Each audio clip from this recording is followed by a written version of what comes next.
Good morning, everybody, and Hazak Baruch. Thank you for joining us on this beautiful Tuesday morning as we are studying together Perashat Hukat and the famous episode of Moshe and his mistake that cost him entry into the land of Israel.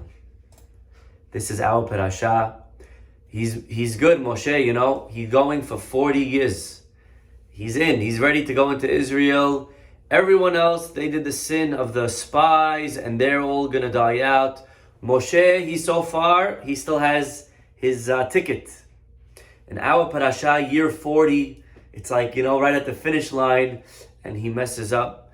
And what exactly Moshe does, what was his exact sin, is not clear in the text.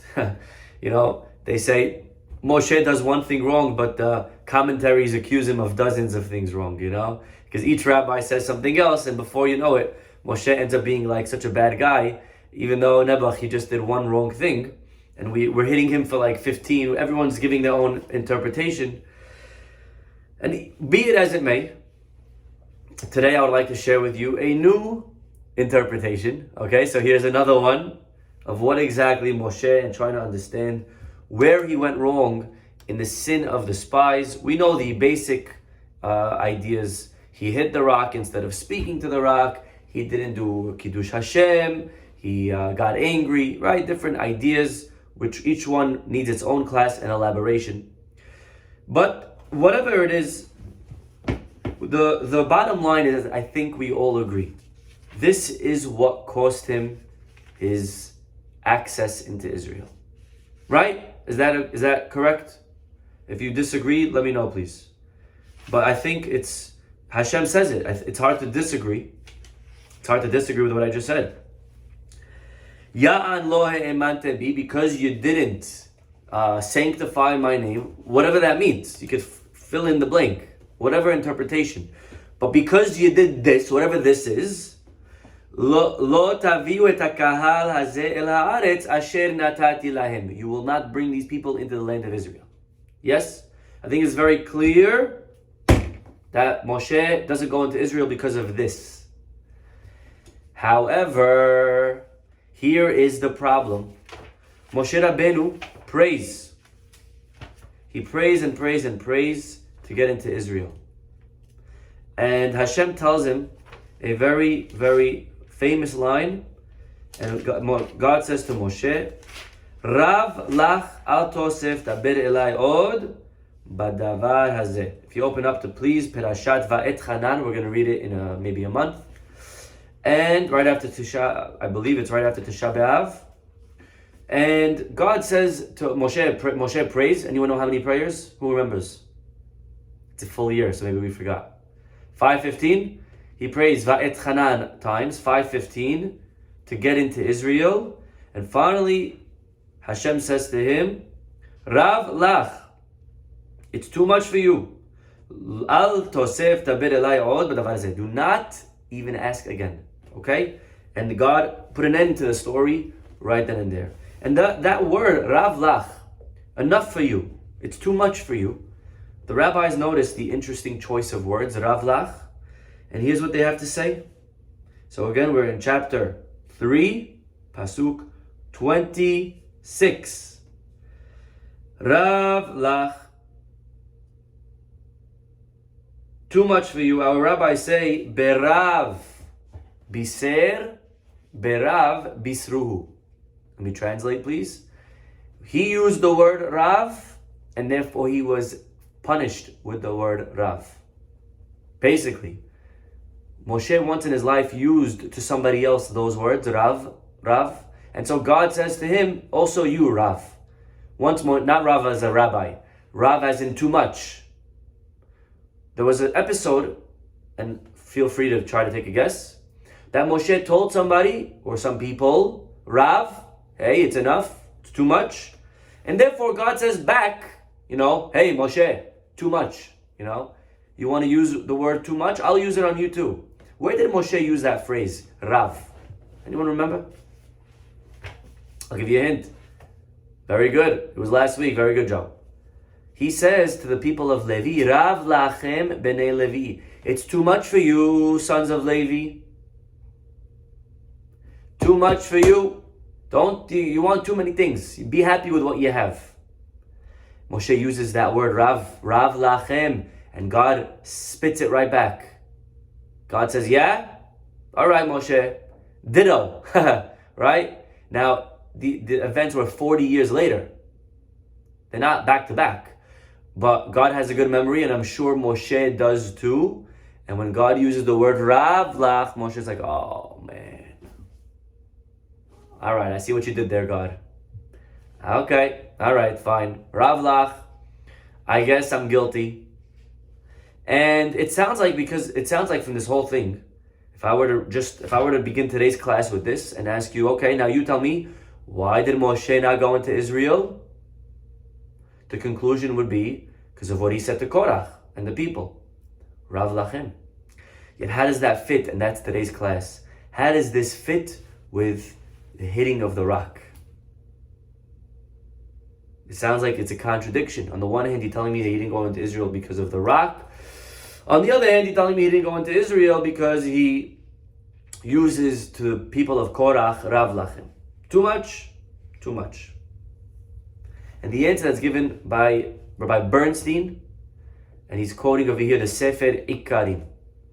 And he writes the following, and again, it's beautiful that we get to study the class and Perashah every day, or almost every day, and really it gives us a more rich understanding of what's going on, and we could really expand our horizons and build our knowledge in the Perashah and in the Torah, because you learn the Perashah once a week, you go to shul once a week, and the rabbi is going to tell you, one thought that's for 10 minutes long on what exactly is the punishment of Moshe.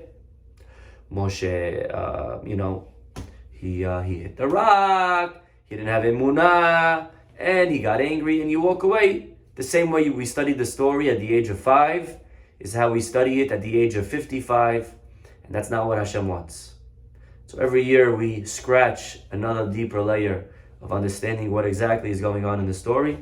And here is something new for me, and I'm sure it's going to be new for you. Says the Sefer Ikari. The problem was way before Moshe hit the rock. What do you mean? I thought he hit the rock, and that's why. No. He says the problem was before. Please open up to Perashat Hukat. Okay. The people complain there's no water. And again, why did they complain? Remember, because Miriam died. So they lost the zechut, the merit of Miriam, that she brought down the water through the well, through the rock. And they come and they complain.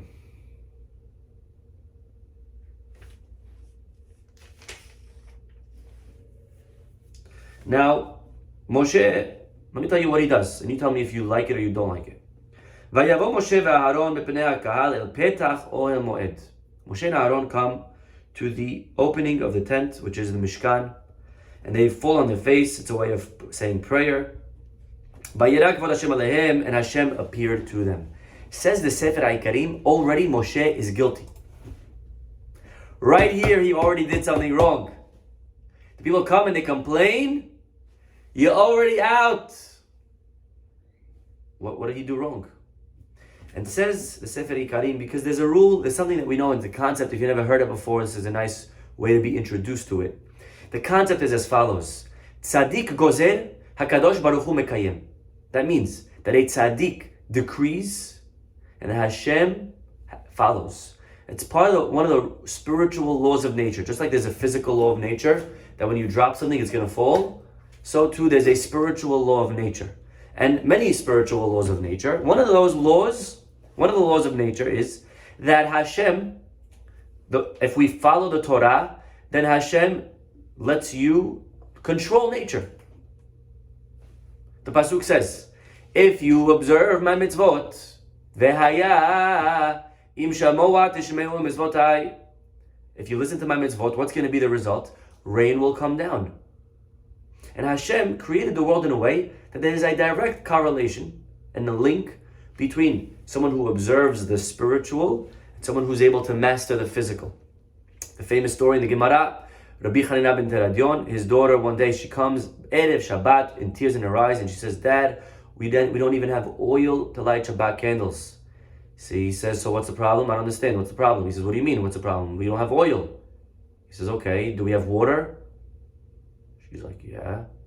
He's like, great, so put water. Light the water. She's like, what do you mean, Dad? That doesn't work.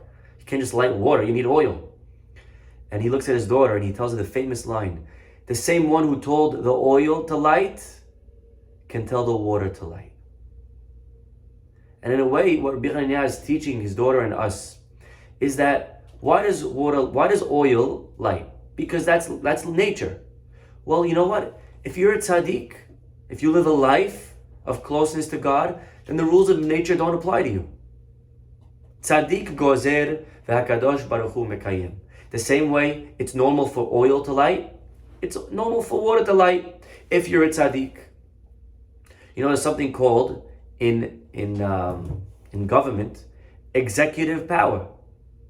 Usually there's a system. If you want to create a law or a rule, you have to go through. But sometimes the president has the right to do what's called executive power, to go above and not even ask and to just throw in laws. He has that right. Lehavdil, tzaddik gozer hakadosh baruch hu mekayem. Sometimes a tzaddik has the right to just decree certain things. He doesn't have to play by the rules. Right? And this is actually an amazing opportunity that Moshe has to teach the Jewish people that if you are living a life of holiness, if we live a life of connection to Hashem, if we live at a higher level, then we can live in nature on a higher level. Right? And this is a great opportunity for the people to come and say, hey Moses, there's no water. You know what Moshe should have done? No problem. I'm a tzaddik. Water, come from the rock. Just figure it out, Moses. You don't have to go to God. You're a big rabbi. Teach the people that if you're a big rabbi, teach the people that if you're very righteous, or rabbanit, okay, rabbitin, teach the people that if you're very righteous, you can control the laws of nature. You have executive power. And this is a big opportunity. And Moshe, he fumbles. He doesn't do it. Instead, what does he do? He goes to Hashem. And by the way, if you have a Chumash, what do you notice? If you have a Chumash, please open it up. The second Moshe goes and he bows to Hashem, there's what we call an end of a paragraph. In the Torah, it's significant. You look in the Torah, you'll see paragraph comes to an end. Then there's a new paragraph, and God says to Moses, take your staff and go to the rock, etc., etc., etc. And the question is, why does the paragraph come to an end? It's not over. It just began. The story is just beginning. People don't have water. They come to Moshe. Moshe goes to Hashem. End of chapter. Is it like a cliffhanger maybe? Okay, if it's a Hollywood decision, then fine. He's asking God what to do, end of paragraph. But that's not how the Torah usually writes things. It's in the middle of the story. We don't do cliffhangers, Hashem the next paragraph, it should have continued right away, same paragraph. And God says to Moses, take your staff. But no, there's a new paragraph. And in a way, says the Ikarim, this is proof that the story is almost kind of over. You already made a mistake. Here, we could end the story and go home. Because you asked Hashem what to do. And in a way, you're belittling in the people's eyes the value of a tzaddik. Very powerful. There's only one question. Till now, did Moshe ever use executive power? Did he ever use it? Think about it. People come and they complain that there's no man. He goes to God. They come and there's no slav, meat. He goes to Hashem. They complain about everything that they complain about. What does Moshe do?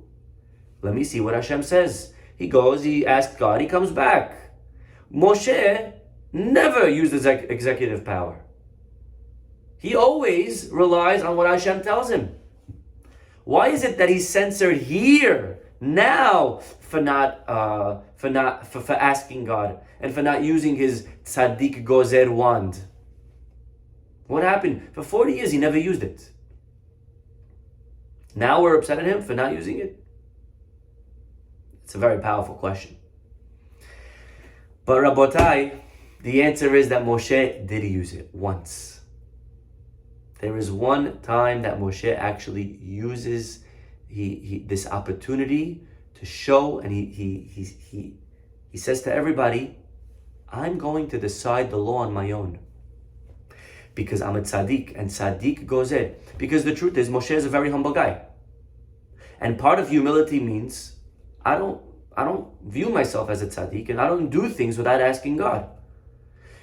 And that's what he's been doing all along. Anything that happened, he goes and he asks Hashem. That's fair. That's fair. If you want to do that, you have the right to do that. But there's one problem. Moshe, one time, did do something without asking God. He did use his tzaddik decrees power. When? Just last week. Now again, it's 39 years before, but we read it last week. When Korach comes with all the people, and they say to Moshe, listen, Moshe, what does Moshe do? Does he ask God? Moshe does not ask God. If you look in that entire episode, that's the first time that Moshe actually decides to figure out things on his own. And he says, you want to know if I'm bluffing or not? The ground's going to open up and swallow them. God, swallow them. Now, did God ever tell him that? He never told him. Moshe decides all of this on his own. And that's where he runs into trouble. Because you did decree in Korach, you did.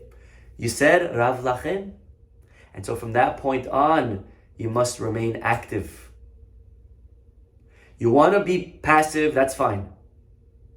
You want to be passive and let God just go to him every time with questions, that's fine. But you weren't always passive. The last story that we read about you, Moses, you were active, very proactive. And once you decide to play the tzaddik gozer card, you must remain proactive. You can't just choose when you want, when you don't want, because then you're giving over confusing signals and messages to the Jewish people. Can a tzaddik, can't a tzaddik? Last week you did, and now you didn't. That's where you run into problems. And that's now we go back to our first question. We asked, so was Moshe at fault or not at fault? What was Moshe's sin? Was his sin that he hit the rock? Or was his sin Rav Lachem b'nei Levi? The answer is both. Because of last week, he uses executive power. Because last week, he says to Korach and his men, I will decide what to do. And he shows everybody his strength of a tzaddik. And correctly so. You could use that card, you could play like that, that's fine. But now you got to stay on that program. You can't, like on diets, you can't keep jumping back to different diets, right? You're not going to lose weight. You got to stick to the program. Moshe, you want to be active, that's fine, just stick to the program. And that's why, Berav Biser, Berav Bisru. He told Korach, Rav Lachem. God says to him, Rav Lach. But I thought the mistake was the water. Yes. Part A was that he uses executive power with Rav Lachem, with Korach, and that allows for part B, when the episode of the water coming out of the rock, now that he doesn't use executive power, he's at fault. That's very powerful. However, with all this, it's still possible for Moshe to, what we call, fix things. By the way, you should know, when Moshe's student, who was his student? Yehoshua. When Moshe's student takes over and they go into Israel, that first battle that they're fighting, and they're chasing the enemy, and all of a sudden, Yehoshua realizes that he's not going to be able to chase them in time for sunset. The sun's going to set, you can't fight at night. And you know what Yehoshua does? Shemesh begiv'on dom ve'yareach be'emek ayalon. Yehoshua stops the sun, he stops the solar system. He puts it all on freeze. Now that's That's a very strong usage of executive power. But Yoshua, in a way, I guess we could say, is applying the tzaddik gozer, learning from Moshe's mistake. If my Rebbe got punished by not coming into Israel because of this, because he was not teaching the people and showing them the Kiddush Hashem of what it means to live a life of holiness, then I better make sure that I use it. Now, don't abuse it. You can't just, use it every time and everywhere and, get up, give me the lottery ticket, I want to win, right? Not for nonsense, but to apply it when needed. However, with this, Moshe could have still undone the damage. So let us turn to the second paragraph now, after the paragraph comes to an end, and now we have a new paragraph. And here is where things get very interesting. And if you have a Chumash, I ask you to please open it up, because there's going to be a lot of questions right now, a very tedious, precise, dikduk questions. Vaydaber Adonai Moshe lemor, God says to Moses, Kach et hamate, take the staff. Great. Vehakel et ha'edah, and gather the people. Fine. You and Aharon, beautiful. Vedibartem el hasela, and speak to the rock. So question 1. God says speak to the rock, so why does he want him to take his staff?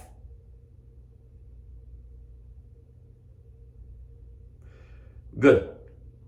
Then the pasuk says, speak to the rock in front of them, venatan memav, and it will give forth its water. Good? Good. Then, what are the next words? Vehotzeta lahem maim min hasela. And you will bring forth water from the rock. And you will hishkita et ha'edah, and you will give drink to the assembly and their animals. Question number 2. So question number 1, why take the staff? Question number 2, why does it say it will bring water and you will take out water? Why does it say it twice? How many times is water going to come out anyways? Right? I mean, you don't need to bring it out more than once. Once it's out, it's already out. But that's not what it says. Look at the text. It's going to give its water, and then you'll bring out its water. Good. Question 3. It says in the beginning, in the first part, Venatan memav, it will bring its water. And then it just says water by itself, not its. Why water as opposed to its water? Yes? It will bring its water, and then it just says water without the it. As if it's just parv water, ownerless water. Also, it says in the beginning, Venatan memav, it's going to give water. And the second time it says, Ve'otzata lahem, you'll give water for them. The first time doesn't say for them, it just says it will give water. The second time, for them. All of these questions, Omer Darsheni, they beg an answer, and they force us to understand over here, again, on a much deeper level than how we've ever understood it till now. And what the Afikei Yehuda says is going to blow your minds. We know the famous story with Elisha. Remember Elisha, big Navi? He was Eliyahu Navi's student. He was actually equal in miracles to Elisha, maybe greater. To Eliyahu. Anyways, Elisha Navi, one day a lady comes and she's crying and she says, I don't have any food, I don't have money, I can't afford to support my children. And the man says to the lady, tell me, what do you have in your house? And she says, I have like a little oil, nothing, a little tiny thing of oil. And Elisha says, beautiful. Go take the oil, go into a room, close the door, gather all your bowls, all your pots, all your cups, every vessel you have. From your neighbors, just borrow away and start pouring. Okay? Baba Sali style. Just pour and pour and pour. Don't worry about the oil, just keep until... Anyways, she's pouring and finally she says, any more? And her son says, no more. And the water stops. And the oil comes to an end. And she was able to support her family for the rest of her life with the oil. Beautiful.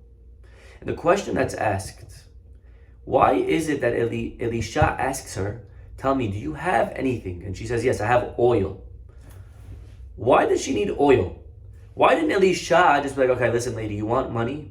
Let me just go into the room and oil will just appear. Just put out all of the vessels and let oil appear.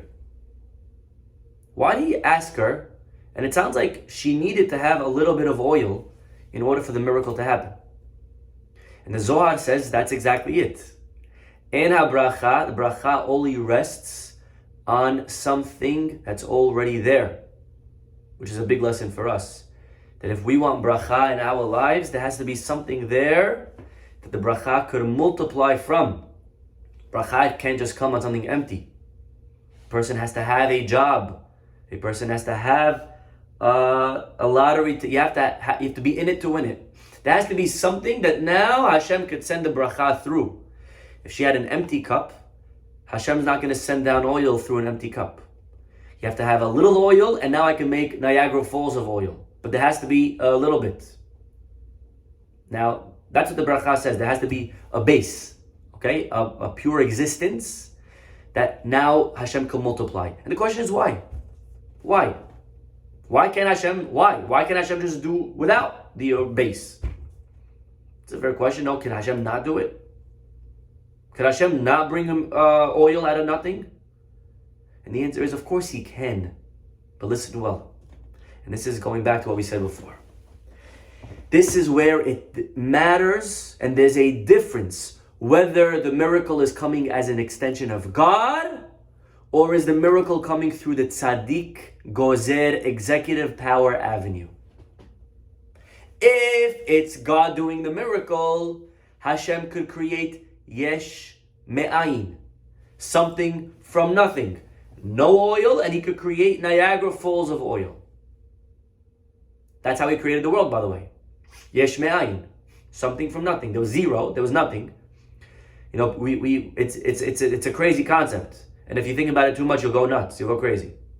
But when Hashem created the world, there was nothing before. Some people tell me, we ask like, so Rabbi, let me just get this straight. Before Hashem created the world, he was just sitting there?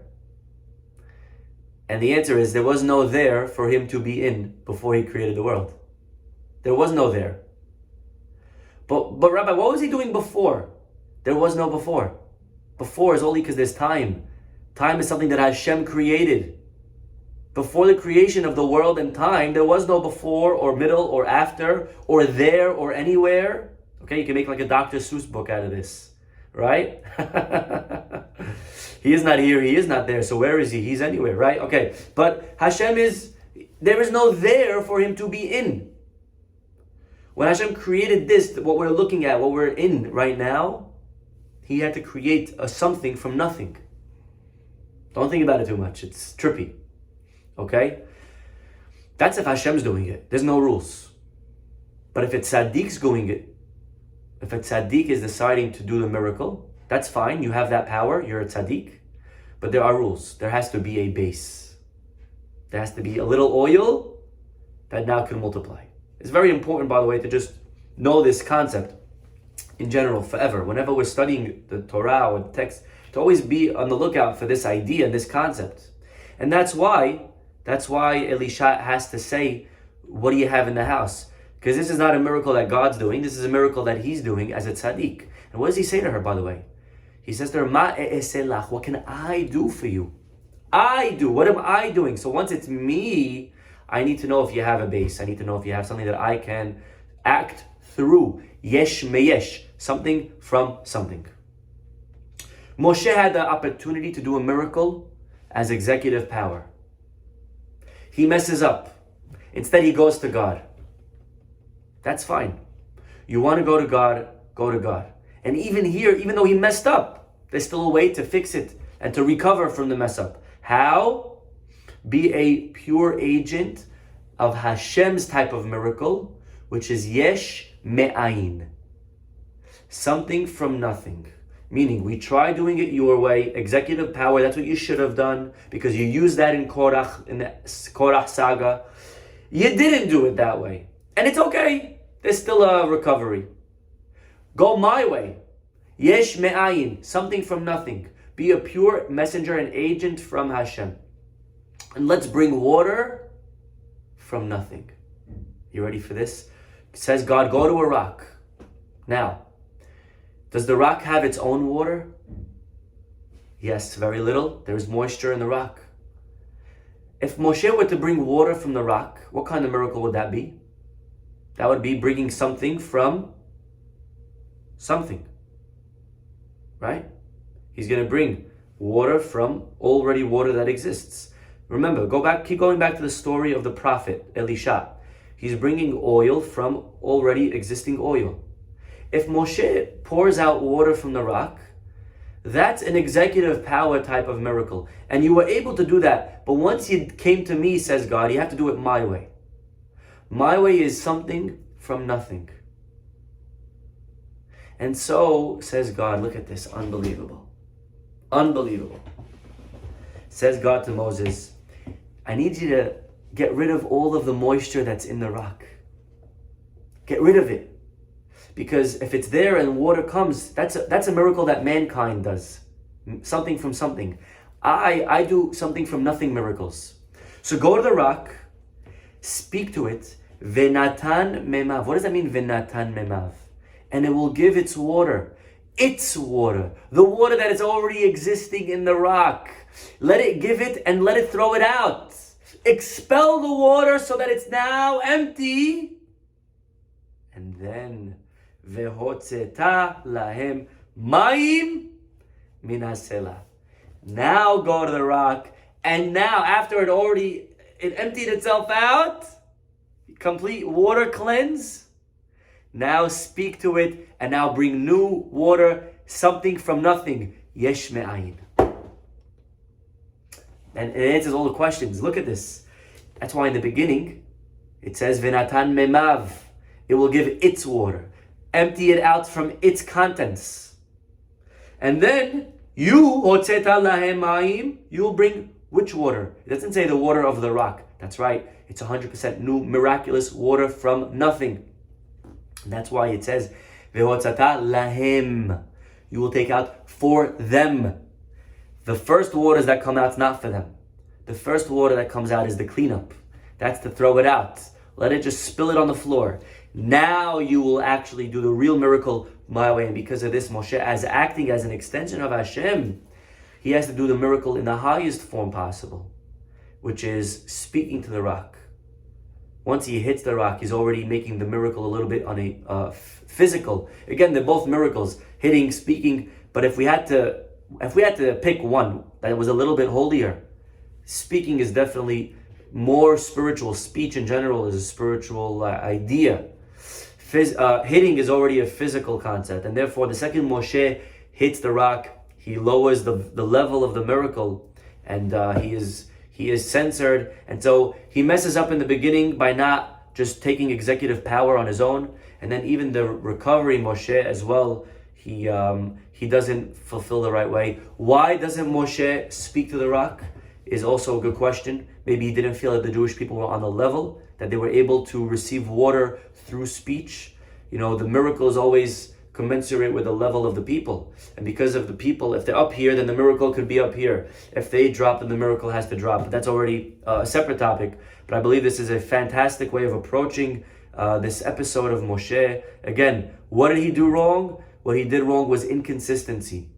You spoke, you want to use executive power, that's fine, but you must always use it now. You want to be passive, that's fine, but you weren't passive with Korach. You can't pick and choose. With Korach, you want to be proactive. You got to be proactive moving forward. And he wasn't. He wasn't. He decided to take matters into his own hand, but once it came to the story of the water, then he spoke to God. He went back to the old system, and even the recovery, the yesh me'ayin, the yesh me'yesh, a lot of interesting points of today's class. We'll stop over here, and have a wonderful day, everybody. We'll see you all tomorrow. Bye-bye.